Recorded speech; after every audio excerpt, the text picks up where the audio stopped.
हमारा टॉपिक है बाह्य क्षेत्र में एकल आवेश की स्थितिज ऊर्जा। इसमें बाह्य क्षेत्र में हमें एकल आवेश की स्थितिज ऊर्जा निकालनी है।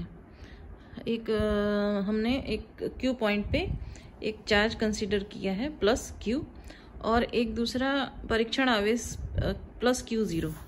ये देखिए प्लस क्यू हमने ओ पॉइंट पे रखा है और एक परीक्षण आवेश लिया है प्लस क्यू जीरो। इसको हम इसके कारण एक क्षेत्र है, इस क्षेत्र के भीतर हमको पी पॉइंट पर स्थितिज ऊर्जा निकालनी है। ठीक है, तो ये क्यू जो आवेश है उसको हम ए पॉइंट पे लाएंगे। ए से हमको पी तक इसको ले जाने में कुछ कार्य करना होगा। यहाँ से यहाँ तक ले जाने में वो कार्य ही हमारी स्थितिज ऊर्जा कहलाएगी। अब देखिए प्लस क्यू आवेश है और परीक्षण आवेश हमारा प्लस क्यू जीरो है। इसमें हमें परीक्षण आवेश प्लस क्यू जीरो को पॉइंट ए से पॉइंट बी तक ले जाने में किया गया कार्य टी डब्ल्यू करना होगा। हम इसको क्या करना है, इसमें असल में फिगर में देखिए कि ये हमारा ए पॉइंट से हमको पी पॉइंट तक ले जाना है, क्योंकि पी पॉइंट पे हमें स्थितिज ऊर्जा निकालनी है। ठीक है, अब पी पॉइंट पे स्थितिज ऊर्जा जब निकालनी है तो हम क्या करते हैं, एक परीक्षण आवेश को पहले इन्फिनिटी से हम ए पॉइंट से पी पॉइंट तक ले जाना है हमें। ठीक है, तो ये जो विभवांतर जो आएगा वो कितना होगा, कार्य बटे Q not W upon Q zero होगा। हमने पहले निकाला था जो विभवांतर और विभव का डेफिनेशन जब निकाल रहे थे तो हमने देखा था विभवांतर कितना होता है, ए से लेकर बी तक ले जाते हैं तो क्या हो जाएगा वो V B minus V A upon work done W upon Q nought. परीक्षण आवेश द्वारा किया गया कार्य कितना होगा, V B minus V A is equal to W upon Q nought. और ये जो कार्य हो रहा है इस परीक्षण आवेश का, ये इस बल के विरुद्ध हो रहा है। ये बल कैसा बल है, ये मान लीजिए ये परीक्षण आवेश है और ये हमारा आवेश है। अब परीक्षण आवेश जब हम यहाँ रखते हैं तो इस पर प्रतिकर्षण का बल लगेगा और प्रतिकर्षण का बल का दिशा ये होगा। इस दिशा के विरुद्ध में ये परीक्षण आवेश को कार्य करना होगा अगर इसको इस तरफ लेके जाना है। ठीक है, यहाँ से पी तक लाने में इसको जो टोटल कार्य करना है, कुल कार्य, वो डब्ल्यू होगा। अब अगर यहाँ से यहाँ तक हम दूरी देखिए, पी तक जो दूरी है ओ से पी तक की दूरी हम आर ले रहे हैं, और ए पॉइंट पे जहाँ पर हमारा परीक्षण आवेश रखा है तो प्लस क्यू जीरो और प्लस क्यू के बीच की दूरी कितनी है, मतलब ओ से लेकर ए तक की जो दूरी है वो हम एक्स ले रहे हैं। अब हम पहले लेते हैं कि एक छोटा सा दूरी तय करते हैं डी एक्स, बी तक हम मान रहे हैं उस दूरी को, बी पॉइंट तक डी एक्स दूरी तय करते हैं तो उसमें वर्क डन कितना होगा, डी डब्ल्यू। तो पहले हम डी डब्ल्यू का मान निकालेंगे, फिर पूरा यहाँ से यहाँ तक का मान निकालने के हम उसको इंटीग्रेट कर देते हैं। डी डब्ल्यू को इंटीग्रेट करते हैं तो पूरी इक्वेशन को इंटीग्रेशन करके हम निकालते हैं कि टोटल हमारा कार्य कितना हुआ है। उस कार्य से हम विभव का मान भी निकाल सकते हैं, हमने देखा है। अब आगे भी देखेंगे कि किस तरह से ये डिराइव हो रहा है। ठीक है, परीक्षण आवेश पर एक प्रतिकर्षण बल लगता है जो उसे दूसरी ओर ढकेलता है, तथा परीक्षण आवेश को जब आवेश प्लस क्यू की ओर ले जाने में इस बल के विरुद्ध कार्य करना पड़ेगा। ठीक है, अब यदि परीक्षण आवेश प्लस क्यू नॉट को पॉइंट ए से पॉइंट बी तक लाने में जो किया गया कार्य है वो डी डब्ल्यू है, तब ए से बी तक की दूरी हम डी एक्स लेते हैं, है ना। तब हमारा जो फॉर्मूला क्या बनता है, डी डब्ल्यू बराबर एफ इंटू डी एक्स।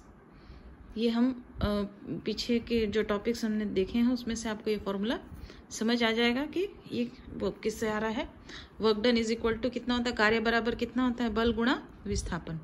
तो ये आगे हमारा कार्य बराबर बल गुणा विस्थापन।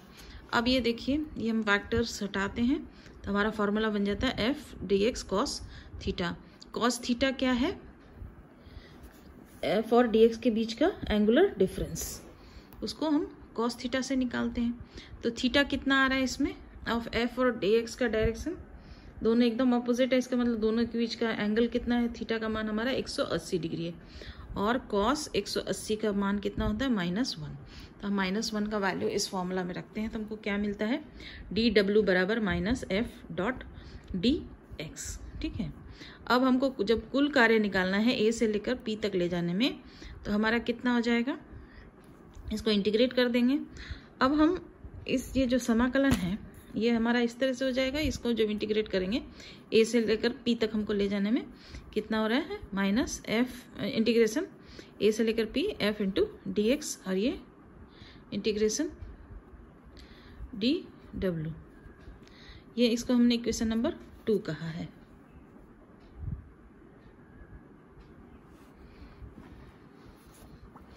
अब देखिए, अब हमको क्या करना है, परंतु विभव निकालने के लिए हम क्या मानते हैं, अगर ये तो हमको जो फॉर्मूला रख रहे हैं हम ए से लेकर पी तक, ये तो दोनों पॉइंट हम विभवांतर निकलेगा हमारा, तो हमको विभव निकालना है, तो हम क्या मानते हैं कि हम इन्फिनिटी से परीक्षण आवेश को हम इन्फिनिटी से ला रहे हैं, अनंत से ला रहे हैं। ठीक है, अनंत से उसको पी पॉइंट तक ले आना है। तो हमारी ये जो लिमिट्स हैं ये हमारी बदल जाएंगी, ये ए के बदले हम क्या लेंगे, इन्फिनिटी लेंगे, और ये पॉइंट पी लेंगे। और पॉइंट पी कितनी दूरी पे है, आर दूरी पर है। तो हमारा ये क्या हो जाएगा, लिमिट्स जो है वो क्या बन जाएंगे, हम इसको इंटीग्रेट करने के बाद ये समीकरण w बराबर माइनस इंटीग्रेशन इन्फिनिटी से लेकर आर तक f.dx, ये हमारा तीसरा समीकरण बन जा रहा है। अब देखिए f का मान कैसे निकलेगा, हम कूलाम का नियम का प्रयोग करके निकालेंगे। f का फॉर्मूला क्या होता है, कूलाम के नियम से जो बल निकलता है उसका फॉर्मूला है F = Q1 Q2 upon 4 πε0 r²। तो इस केस में हमारा Q1 क्या है, प्लस Q आवेश जो O पॉइंट पे लिया था, परीक्षण आवेश हमारा Q0 है, ये दूसरा आवेश है Q2, और R जो है जो दोनों के बीच की दूरी है वो हमारी कितनी थी, OA के बीच की दूरी हमने x ली थी। देखिए यहाँ पर फिगर में ये हमने O और A के बीच की दूरी कितनी ली थी, x। तो हमारा ये हो गया x²। ठीक है, ये इक्वेशन नंबर 4 हो गया। अब देखिए समीकरण 4 को हम इसमें रखते हैं, इस वाले में, तो हमारा ये वाला समीकरण क्या बन जाएगा, w बराबर माइनस इंटीग्रेशन इन्फिनिटी से r, f का मान कितना है Q0 अपॉन 4 πε0 x² डॉट ये वाला dx यहाँ पे। ठीक है, अब इसको सॉल्व जब करते हैं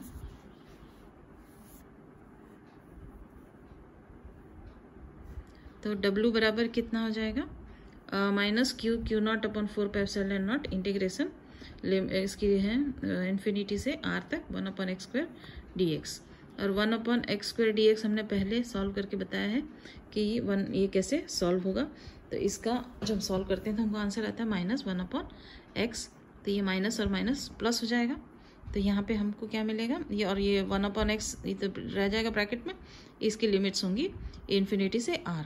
अब माइनस माइनस प्लस हो जाता है, और हमारा फॉर्मूला क्या बचता है, w बराबर Q0 अपॉन 4 πε0 ब्रैकेट में हम ये दोनों लिमिट्स लगाएंगे तो 1/r माइनस 1/∞, 1/∞ बराबर 0 होता है। तो हमारा ये हो जाता है w बराबर Q0 अपॉन 4 πε0 r। ठीक है, ये वाला पार्ट तो 0 हो गया हमारा, सिर्फ इतना बचा, तो w का मान हमारा ये निकला है। अब देखिए, अब परीक्षण आवेश का विभव हम निकालते हैं, तो हमारा क्या निकलेगा, v बराबर w अपॉन Q0। तो हम यहाँ पे w का मान यहाँ से रखते हैं, तो v हमारा कितना निकल जा रहा है, v = Q अपॉन 4 πε0 r निकल जाएगा। ठीक है ना। अब आवेश का हमको विभव लेना है, तो v बराबर w अपॉन परीक्षण आवेश के कारण विभव v बराबर w अपॉन Q0 होता है, तो w बराबर कितना निकला है, v = w अपॉन Q0 है, तो w बराबर निकला है v Q0। ठीक है, तो हमारी जो कार्य होती है, कार्य जो है वो ही स्थितिज ऊर्जा होती है, जितना कार्य किया जाता है वही हमारी स्थितिज ऊर्जा होती है। तो u से प्रदर्शित करते हैं हम स्थितिज ऊर्जा को, अतः हमारा u कितना निकल आएगा, ये निकलेगा हमारा एकल आवेश का, बाह्य क्षेत्र में कोई एकल आवेश ले आते हैं तो उसका स्थितिज ऊर्जा निकल जाएगी U बराबर VQ नॉट। ठीक है, अब देखिए बाह्य क्षेत्र में दो आवेशों के निकाय की स्थितिज ऊर्जा। अभी जो इस ये वाले टॉपिक में जो हम लोग कर रहे थे उसमें हमने क्या निकाला था कि बाह्य क्षेत्र में एकल आवेश की स्थितिज ऊर्जा निकाला था। अब हम एक से ज़्यादा एक और आवेश ले रहे हैं, मतलब दो आवेश ले रहे हैं। उसमें हमने एक आवेश लिया था, इसमें एक और दूसरा, दो आवेशों के निकाय की स्थितिज ऊर्जा निकालनी है हमें। अब हमारा ये बाह्य क्षेत्र कहाँ बन रहा है, ओ पॉइंट पे हमने एक प्लस Q चार्ज लिया हुआ है। ठीक है, इसके कारण एक बाह्य क्षेत्र बना हुआ है। अब हमारे पास दो चार्ज हैं, इसमें दो आवेश हैं। पहला आवेश Q1 है, इसको हम जब अनंत से लाते हैं, इसको R1 दूरी पे जब यहाँ तक लाते हैं तो इस पर एक कार्य करना होता है। यह कार्य इस बाह्य क्षेत्र के विरुद्ध कार्य करता है। तो इस आवेश का Q1 आवेश द्वारा किया गया जो कार्य होगा वो कितना होगा, W1, और उसका मान कितना निकल आएगा, जैसे हमने यहाँ निकाला था W बराबर VQ नॉट। उसी तरह से यहाँ पे हमारा जो परीक्षण आवेश Q नॉट से हमने किया था, यहाँ पे हमारा जो परीक्षण आवेश पहला वाला है उसको हम Q1 से डिनोट कर रहे हैं, यहाँ पे हम Q0 से कर रहे हैं। तो वही चीज़ होगी, यहाँ पे हम इसको रिप्लेस कर देंगे, ये क्या हो जाएगा, VQ1 हो जाएगा। ठीक, तो Q1 द्वारा किया गया जो कार्य है वो हो जा रहा है हमारा Q1V। ये जो कार्य कर रहा है वो कार्य सिर्फ इस बाह्य क्षेत्र के विरुद्ध से कार्य करना पड़ता है।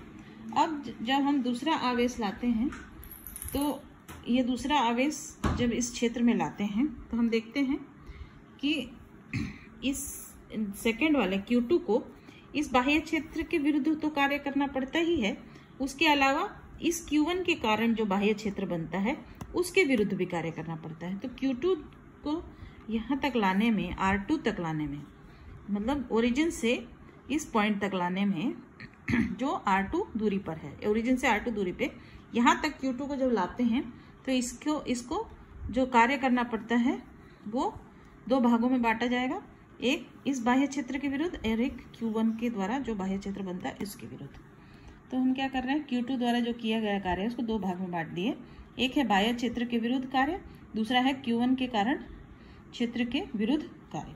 तो जो बाह्य क्षेत्र के कारण जो बाह्य क्षेत्र के विरुद्ध जो कार्य हो रहा है उसकी तो फॉर्मूला यही से निकल आएगी, जैसे इसकी निकली थी, हमने निकाली थी वैसे ही निकलेगी, Q2V निकलेगी, है ना, क्योंकि हमारा आवेश इसमें क्या है Q2 और विभव V रहेगा, इसके कारण विभव V आ गया। दूसरा, इस Q1 के कारण जो क्षेत्र बनता है उसका हमारा कितना निकल जाता है, वही Q2 इंटू विभव होगा। तो इसका जो विभव है वो कितना है, Q1/4πε0 R12, ठीक है ना, और इंटू Q2 यही होगा, ये भी वही है, यही वाला फॉर्मूला का ही एक एक्सपांडेड फॉर्म है। देखिए ये इसके कारण वैद्युत क्षेत्र, इसका वैद्युत क्षेत्र, इसका कारण ये विभव है ना, और ये वाला देखिए Q1 का विभव, ये Q का विभव है, ये Q का विभव है, और ये जो है ये वाला पार्ट, ये Q2 छोड़ दीजिए, Q1/4πε0 R12 ये है Q1 द्वारा दिया गया विभव। ठीक है, तो हमारा जो Q2 द्वारा दिया गया जो कार्य है वो हमारा इस तरह से इन दोनों की विरोध वाला निकल आएगा। तो ये हमारा हो गया Q2V प्लस Q2/4πε0 R12। अब देखिए, अतः दो आवेशों के निकाय द्वारा किया गया कार्य जो है वो होगा W = W1 plus W2। W1 हमारा कितना निकला था, Q1V प्लस W2 कितना निकला था, Q2V plus Q1 Q2/4πε0 R12। ठीक है, तो ये टोटल वर्क डन कितना हो गया हमारा, W बराबर ये पूरा, ये तो जितना वर्क डन होता है उतना ही हमारा स्थितिज ऊर्जा संचित होती है, जितना कार्य करते हैं उतनी स्थितिज ऊर्जा संचित हो रही है। तो हमारी स्थितिज ऊर्जा क्या हो गई, Q1V, ये R1 क्या है, इसका स्थिति सदिश है। Q1 कहाँ पे आ रहा है, R1 दूरी पे, Q2 कहाँ पे आ रहा है, R2 दूरी पे आ रहा है, और इधर Q1 से जो दूरी है वो R12 से हम शो कर रहे हैं। तो ये हो जा रहा है हमारा Q1 Q2 upon 4 pi epsilon not R12। ठीक है।